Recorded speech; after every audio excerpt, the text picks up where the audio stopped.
Hello and welcome. This video is brought to you by the streamingadvisor.com. Tailor your entertainment with streaming.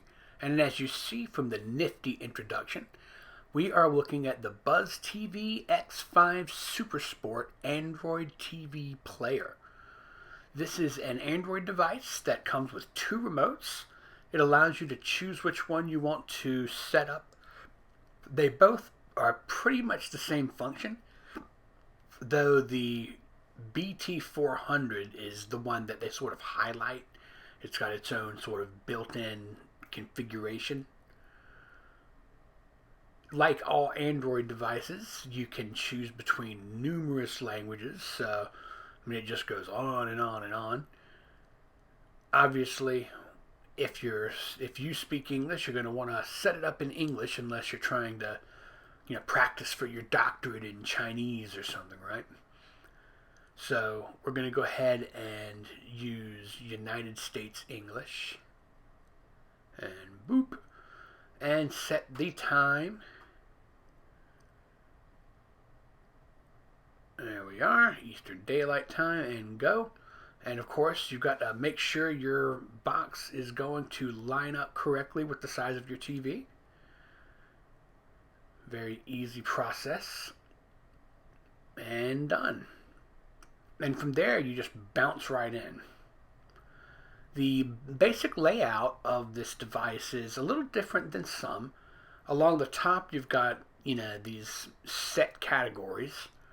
You got your settings right up in the right-hand corner, which is actually a lot like modern Android TV or Google TV players. And along the bottom, you have this sort of permanent little ribbon of installed apps.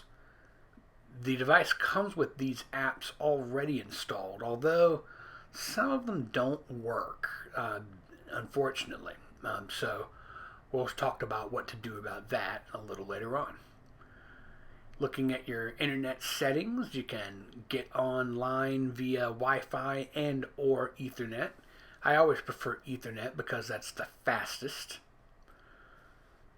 We'll look here at Buzz TV Utilities. This is obviously something more unique to the Buzz TV system. It does have an update. It allows you to choose between different home screen configurations as it's changed over the years. We're just going to stick with the Buzz TV Modern and not bounce around too much. The system update works well. I've actually used it since I got this item, and it's currently an over-the-air update, OTA. And it works just fine. It'll take you through your basics. It downloads the new program or new firmware and resets itself. So that's been easy to use. You can change what the power button on the remote control itself does. And, that's pretty much the end of the configurations, except for it allows you to choose what the little colored buttons on the remote do. Almost all these Android devices have these remotes with red and yellow buttons. So you can assign it to an app if you want to.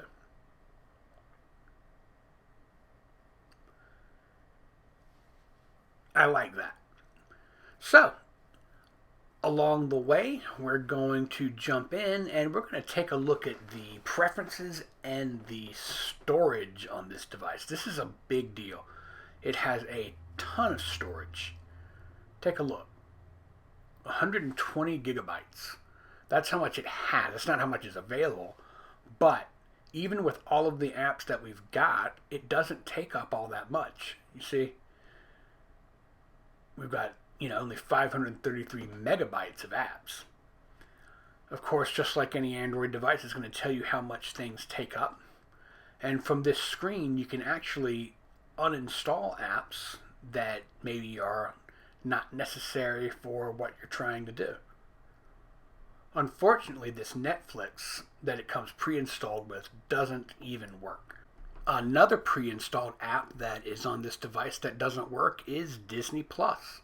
At one point it did, oddly enough, but you'll notice now as you try to launch it, it'll tell you to open it to update, and underneath it you'll see it says this app isn't compatible with your device anymore. This happens because these companies like Disney and Netflix have certain rules, certain expectations that they have about the security on devices and things like that. So often things that aren't within a certain range will not work with those apps. To uninstall an app, it's pretty easy. You can go straight into the app shelf here and uninstall it. Just press the OK button and delete it. And we're going to go ahead and delete the prime. Now that we've got what we're getting out of the box out of the way, let's talk about what you'd actually start with here. The Android TV remote service is just a listing of different software packages that are part of the operation of the remote. This is one of a number of apps that cannot be uninstalled even if you want to. App Installer is essentially a file browser. It's going to just list the internal folders that are on the device. It's most helpful if you download something and then you have to go in and get to your downloads folder. Underneath it is the file browser, which essentially does exactly the same thing. This also cannot be uninstalled. So it's really just a different flavor of the file browser.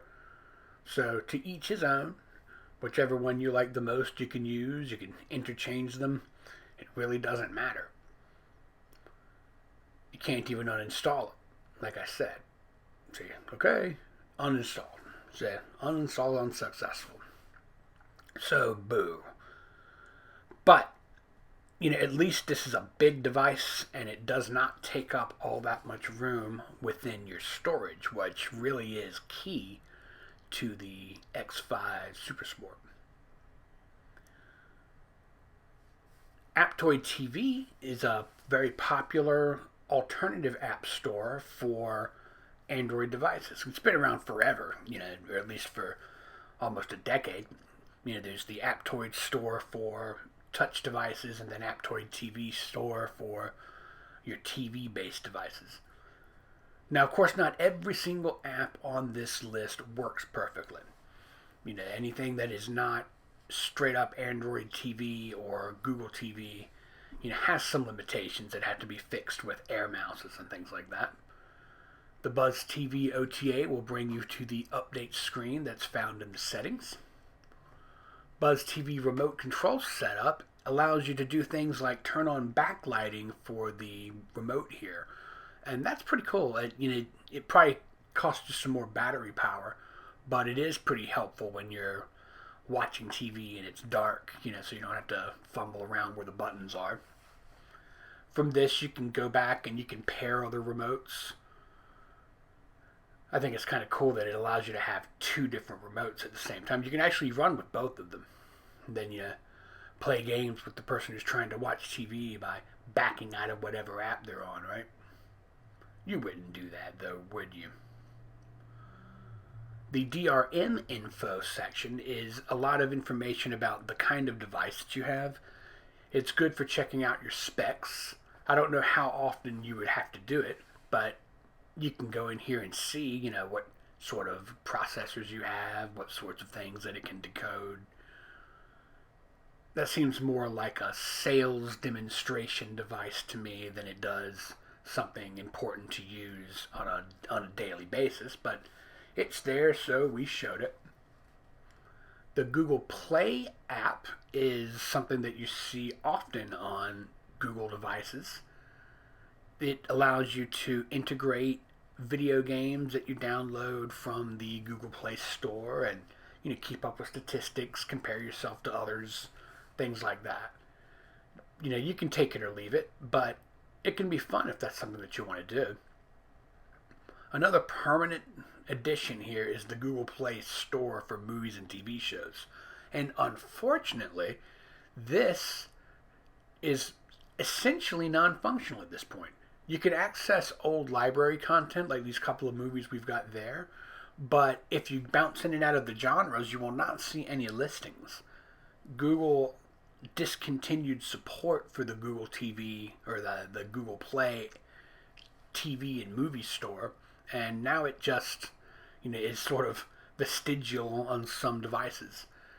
they've integrated that same function into YouTube, which has on-demand movies and TV and subscriptions and all of that stuff. A great thing about this device is that it does have the Google TV Store. This is the Google Play Store for TV. So anything that you download on this is going to work on your television and not, be motion based or something like that. But just like Netflix doesn't work as far as the pre-installed app, you can't even install it from this store. So if you look for it, it's just, it suggests other things, similar apps, but not Netflix. On the other hand, Max does work. It works just fine. I've used that, signed in. I've signed into most of my different subscriptions without any problem. But Netflix is not one of them. I do like this store, though. It's easy to use, categorized well. If you're familiar with anything that runs Google TV or Android TV, you should already be familiar with this. But it's colorful and intuitive and simple enough to use. It comes pre-installed with Pluto TV, which is a great app. I'm sure you probably know a little about Pluto TV. We won't jump into that too much, mainly because don't want to have to worry about what music is playing or what images are showing up. VLC is the super popular media player that's been around for decades. It's a great addition to any media device because now and then you grab a file that might not be already integrated in, and it can run almost anything. The YouTube app on here is, of course, like I said, the YouTube app for TV. And as I was saying before, when it comes to movies and TV shows, instead of worrying about the Google Play app, you go into YouTube and you have your choice of free with ads. There's sections where you can pay to watch things if you want to get a newer movie. It still has access to the library that you would have otherwise accessed in the Google Play. And it has movies that you can buy. Some of them are going to be recently in the movie theaters. Some of them are just popular movies in general. Android TV, of course, has a lot of different options for TV and movies on demand. Now, I keep saying Android TV, but do note, this is not an official Android TV device. What this is it's running Android 13.0, or at least as of right now. Do you believe in Joe Henry? And the idea is that this is a high-end edition of Android, so it runs TV apps, but this isn't a device like you would find if you got something like the NVIDIA Shield or something like that. Right here you have your speed test, and I like to run that. You see it's basing it on my Ethernet connection. We have a connection that should be at least 300 megabits per second. It's a AT&T fiber, and it looks like it meets that in download speeds without any problems. Of course, it's going to test upload speeds too, but I don't think you're going to be uploading much from the media box.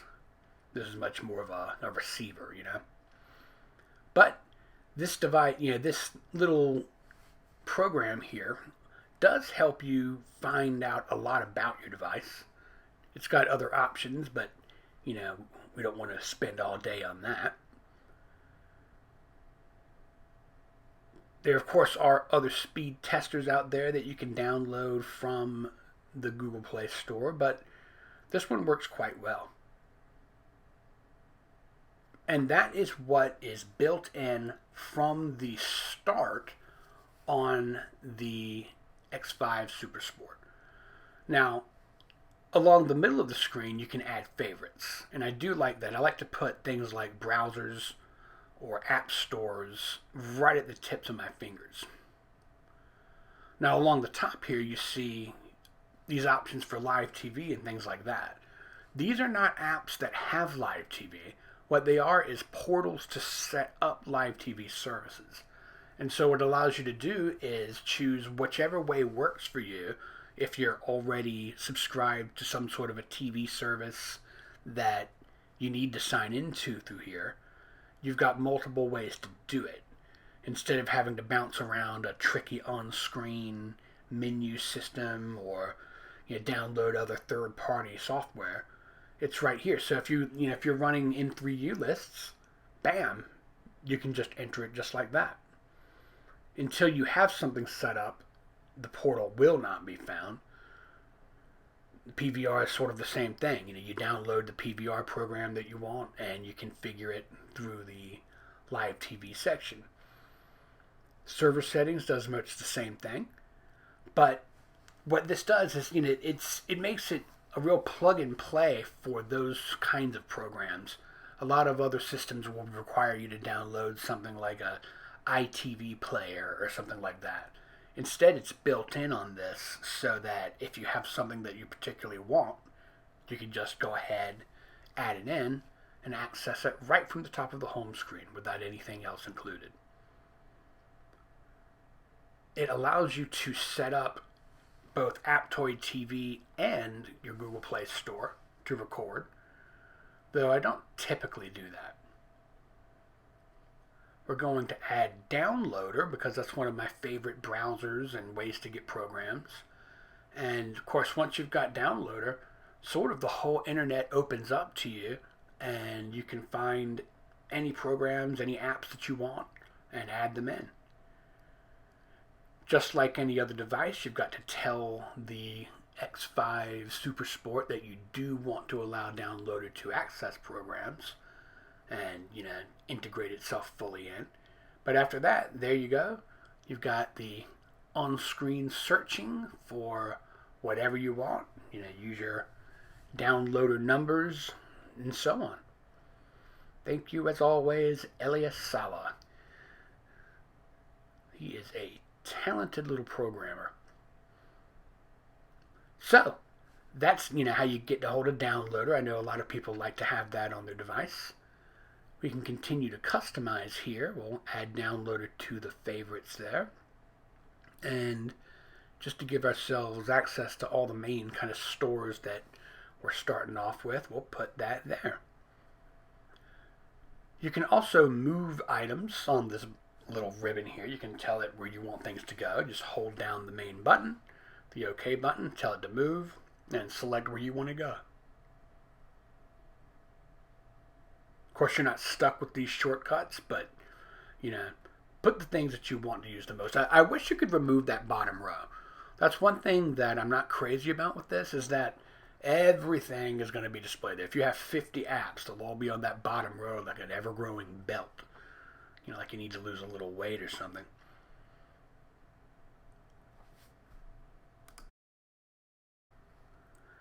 Now let's take a look at configurations, now that you know how the apps work.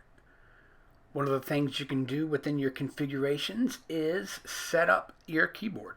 It's going to default to the Google Voice Typing Automatic keyboard, but you can change things out, and if you happen to download something, you can add it in. I really wouldn't mess around with that much. It also allows you to set your resolution to whatever it is that will maximize the value on your TV there.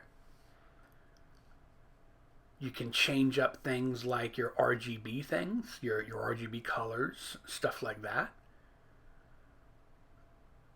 I think that's under picture settings here. Let's see, custom settings, yeah. So you can, brightness, contrast, all of those old standard TV settings that give your screen the look and feel that you desire. It's even got a way to, change your aspect ratios depending on the kind of programming you're watching. If something doesn't look right as a stretched out image, you can change it up to 4.3. Like high-end computers, it has a game mode.